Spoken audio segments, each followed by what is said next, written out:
Autre événement de ce week-end, le championnat de France de National 3 de handball. L'Étac avait un match en retard à jouer face à Morsan-Fleury. En cas de victoire, les Aubois pouvaient se remettre dans le peloton de tête. Une chose qui paraissait impossible puisque les Troyens n'alignaient que 2 remplaçants samedi soir. Résumé du match.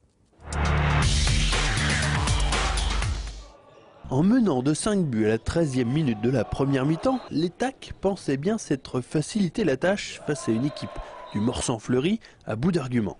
Pourtant, comme souvent cette saison, les Aubois vont retomber dans leur travers en perdant beaucoup de balles ou en faisant beaucoup de mauvais choix.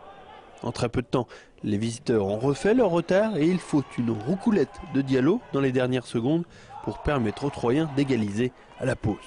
Il y a un moment donné, on est à plus 5 dans le match, on n'est pas capable de garder cet avantage-là. Voilà, parce qu'on s'énerve, ils ont joué un peu avec nos nerfs, comme c'était des anciens en face, ils ont joué un petit peu avec nos nerfs.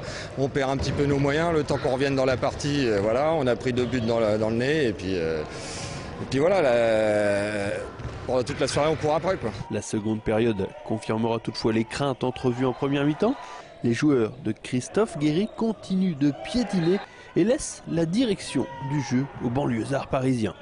Ils prennent 3 buts d'avance à quelques minutes de la fin. Le moment pour les Troyens de se réveiller et à 2 minutes du terme, ils reviennent à -1 et récupèrent même la balle. Mais il est trop tard et l'Étac s'incline dans les toutes dernières secondes, 27-28. Le public en plus nous a poussés. C'était quand même un point positif de la rencontre. Ça nous a donné tous la niaque.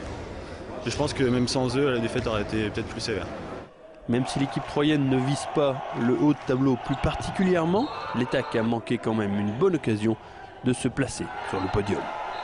Avec ce dernier match en retard joué, on va pouvoir faire le point justement sur cette fameuse journée. Il ne manquait que l'Étac et on va voir que justement cela donne donc cette défaite à domicile de l'Étac avec les victoires de Franconville, la Terroine et donc le Savino-Chaplin qui avait accroché cette victoire.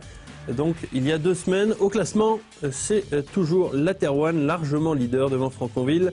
L'Étac toujours en 7e position avec 32 points.